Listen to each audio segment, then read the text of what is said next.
Hello students, this is Gurvinder Singh from A. Xavier's International School Chika. Today I am going to explain you working with tables, which is chapter 3. So in last chapter I explained you about MS Access database, and this chapter is also related with previous chapter because last chapter was also helps us to make a database or to record any type of information into it.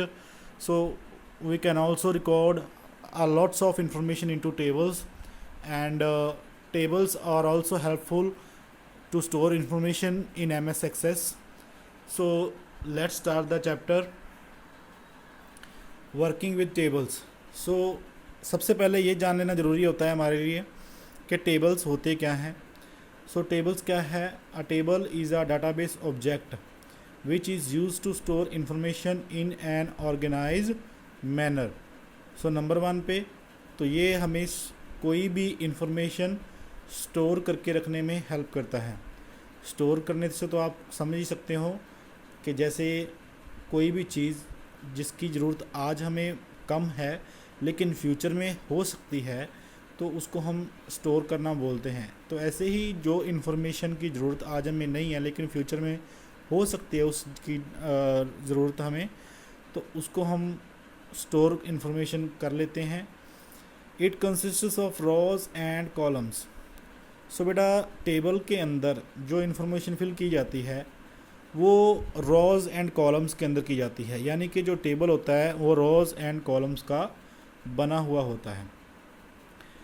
So these rows and columns are refer to as records and fields respectively. और इन्हीं rows and columns को records and fields बोला जाता है. Each cell of data in a table is a part of both a field and record. और हर एक जो सेल होता है, सेल आपको मालूम होगा क्या होता है, जहाँ पर भी जो वर्टिकल लाइंस हैं और हॉरिजॉन्टल लाइंस हैं टेबल के अंदर, जहाँ पर वो कट जाती हैं तो वहाँ पे वो एक बॉक्स क्रिएट कर देती हैं. आपने देखा होगा टेबल, तो जो छोटा एक बॉक्स होता है टेबल का उसको हम सेल बोलते हैं. और सेल को हम फील्ड एंड रिकॉर्ड दोनों ही कह सकते हैं. फील्ड इसलिए क्योंकि एक टाइप ऑफ डाटा हम इसी कॉलम के अंदर फिल करते हैं, और रिकॉर्ड इसलिए because it stores information for us. So it is field and record. So which is field and record? A cell of data in a table is field and record. A field is a named unit of information. It stores one type of information about all the objects and or items. Each field has a data type that determines the type of values that can be stored under it. The data type of contains within a field is described by the title at the top of each field known as field names. So बेटा table के अंदर ऐसे fields के name हम suggest कर देते हैं जिनके अंदर हम एक पर्टिकुलर टाइप का डाटा ही फिल कर सकते हैं. उस पर्टिकुलर टाइप के कॉलम को हम फील्ड का नाम दे देते हैं क्योंकि उसके अंदर आप किसी अदर टाइप का डाटा स्टोर नहीं कर सकते, ख़ास करके MS एक्सेस के अंदर. फॉर एग्ज़ाम्पल कि अगर किसी सेल के अंदर या फील्ड के अंदर आप नाम या मोबाइल नंबर ऐड कर सकते हो, मतलब एंटर कर सकते हो, तो वहाँ पे आप डेट एंटर नहीं कर सकते. या फिर अगर किसी का फील्ड का data type date and time है तो वहाँ सिर्फ डेट एंड टाइम ही एंटर कर सकते हो, आप किसी का नेम या मोबाइल नंबर एंटर नहीं कर सकते हो. तो इसलिए फील्ड नेम जो होता है वो MS एक्सेस के अंदर ये डिफ़ाइन करता है कि उस पर्टिकुलर टाइप ऑफ फील्ड में किस तरीके का टाइप का डाटा जो है वो फिल किया जाएगा. सो ये तो था टेबल के बारे में, टेबल होता क्या है. आगे हम कुछ जान लेते हैं कि ये डाटा टाइप कितने तरीके का होता है. So data type are use to declare the field of a table. So data type क्या है कि किसी भी फील्ड के जो किस टाइप का डाटा वो एंटर कर सकती है उसको डिक्लेयर करने में हेल्प करता है.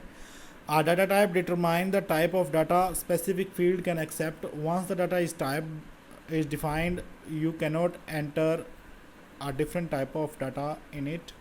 So अगर हमने किसी भी फील्ड को डाटा टाइप दे दिया है तो हम उस डाटा टाइप को चेंज नहीं कर सकते हैं, ठीक है। सो हम आगे डिफरेंट टाइप ऑफ डाटा के बारे में जान लेते हैं कि डाटा जो होता है वो कितने टाइप्स का होता है। सो डाटा टाइप्स की लिस्ट हमें लेफ़्ट साइड पे दे रखी है, जिसमें टेक्स्ट है, नंबर है, मेमो है, डेट टाइम है, ऑटो नंबर है, येस नो है, ओएलई है, हाइपरलिंक है और लुकअप विजार्ड है। ये सारे डाटा टाइप्स हैं और इनका क्या क्या फंक्शन है, क्या क्या काम है, उस चीज़ के बारे में हम जान लेते हैं। सो नंबर 1 पे बात करते हैं टेक्स्ट की। अब टेक्स्ट क्या होता है? जितने भी अल्फ़ाबेट्स होते हैं या फिर नंबर्स होते हैं वो सारे टेक्स्ट के अंदर शामिल होते हैं। जैसे कि फॉर एग्ज़ाम्पल कि मैं कुछ मैसेज आपको लिख रहा हूँ, जिस मैसेज के अंदर ये मैसेज है कि भाई आपका इस डेट को इस पर्टिकुलर टाइप के सब्जेक्ट का आपका टेस्ट होने वाला है, इतने टाइम पे होने वाला है। सो एक मैसेज के अंदर जिसमें नंबर्स भी हैं, जिसमें अल्फ़ाबेट्स भी हैं, तो combination of these things is called text. और ऐसे ही जो ये डाटा टाइप है टेक्स्ट, ये MS एक्सेस के अंदर भी सेम उसी तरीके से काम करता है। अगर आप किसी भी फील्ड का डाटा टाइप टेक्स्ट सेट कर देते हो तो इसका मतलब ये हुआ कि आप उसमें कोई भी अल्फ़ाबेट्स और कोई भी नंबर्स एंटर कर सकते हो। लेकिन इसकी एक लिमिट है। वो लिमिट क्या है कि नंबर 1 तो इसके अंदर सिर्फ 255 करैक्टर्स मैक्सिमम आप एंटर कर सकते हो। 255 करैक्टर्स का मतलब है जैसे हम ABC ये 3 करैक्टर हो गए, ऐसे करके आप 255 करैक्टर्स जो हैं वो टाइप कर सकते हो टेक्स्ट डाटा टाइप के अंदर। और दूसरा है इसका लिमिटेशन कि आप इसके अंदर किसी भी तरीके का कैलकुलेशन टाइप का डाटा एंटर नहीं कर सकते। सो टेक्स्ट के अंदर नंबर 1 आप 255 करैक्टर्स ही लिख सकते हो और नंबर 2 इसके अंदर कोई भी कैलकुलेशन टाइप ऑफ डाटा आप एंटर नहीं कर सकते हो। इसके अंदर जस्ट आप फ़ोन नंबर, एड्रेस, ये सब चीज़ें या फिर name, father name, mother name, इस तरीके के डाटा टाइप आप एंटर कर सकते हैं। नेक्स्ट बात कर लेते हैं नंबर की। हाँ जी, तो नंबर तो नंबर ही होता है। जैसे कि 1 2 3 4 so all those numbers you can add into this data type. So इसके अंदर आप कैलकुलेशन टाइप ऑफ नंबर भी ऐड कर सकते हैं। आप चाहें तो मोबाइल नंबर भी ऐड कर सकते हैं और जिस फील्ड के अंदर किसी कैलकुलेशन टाइप की, किसी अर्थमेटिक ऑपरेशन की ज़रूरत होती है, वो भी आप इस तरीके के डाटा टाइप के अंदर कर सकते हो। और इसकी लिमिटेशन है 16 बाइट। इसके अंदर 16 बाइट से ज़्यादा डाटा आप एंटर नहीं कर सकते हो। 16 बाइट क्या है? एक कैपेसिटी है स्टोरेज करने की। जैसे आप फ़ोन के अंदर एक कैपेसिटी होती है कि वो 16 GB, 16 GB, 32 GB, 64 GB वो कैपेसिटी है, जिस कैपेसिटी के अंदर फ़ोटोज़, म्यूज़िक, ये सब चीज़ें वो स्टोर करके रख सकता है। ऐसे ही ये 16 बाइट्स की एक कैपेसिटी है, बहुत ही छोटी कैपेसिटी है ये।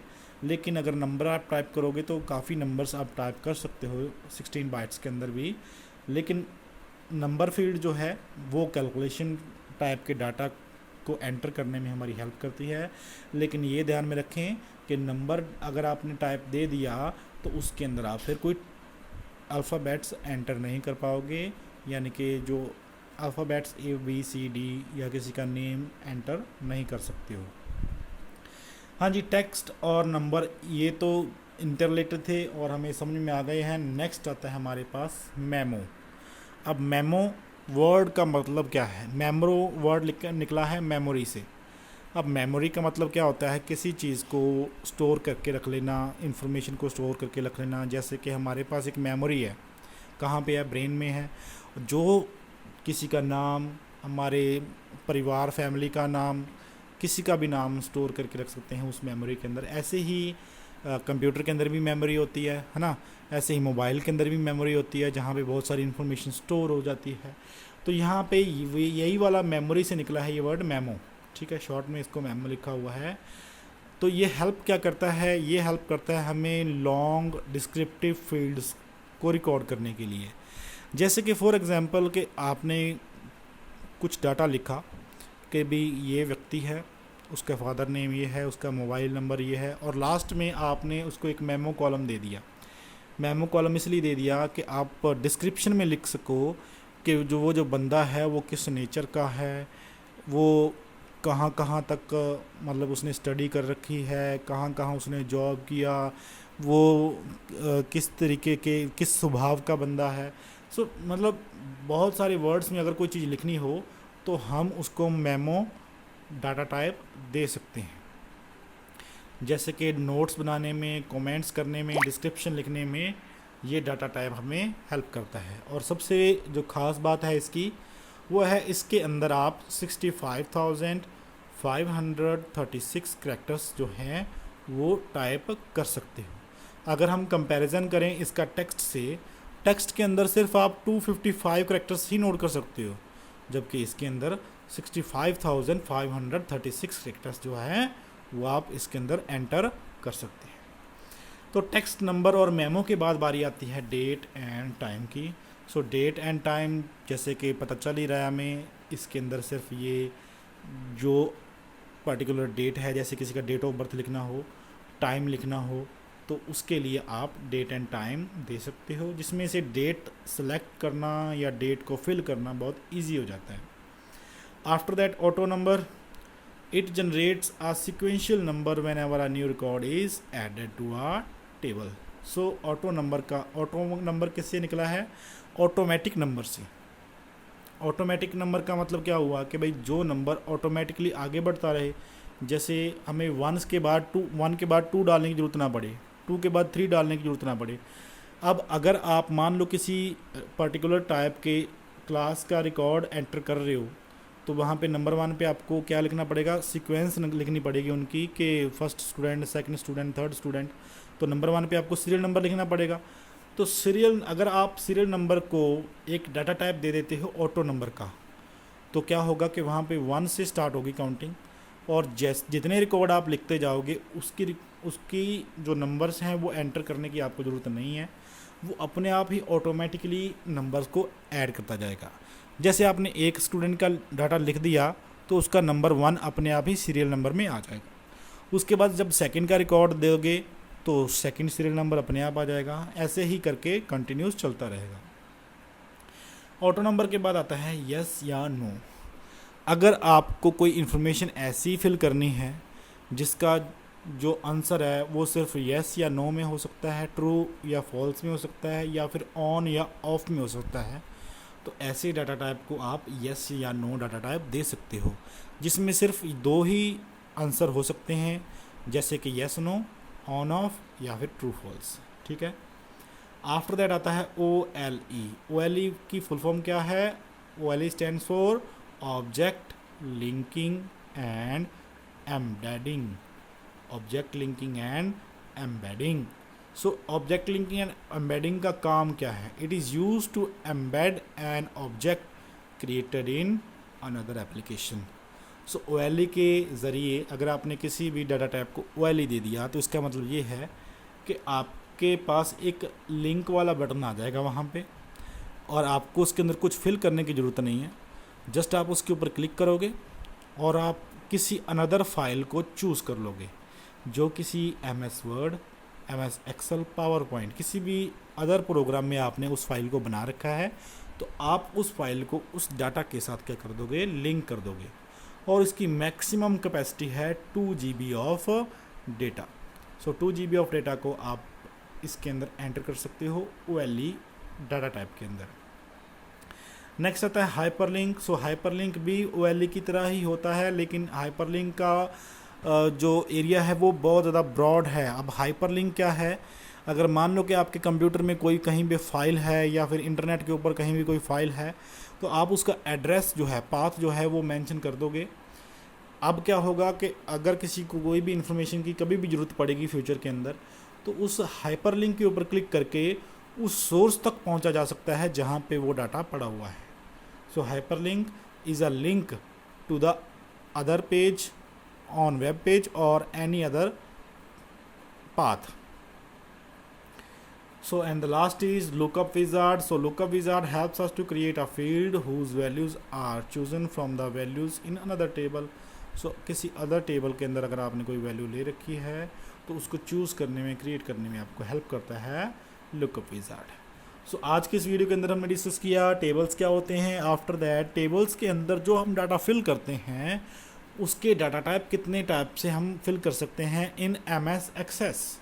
So I am talking about only about MS Access, not other softwares. So Access provides us so many tables which provides us facility to give data type, and we can add any type of record into that.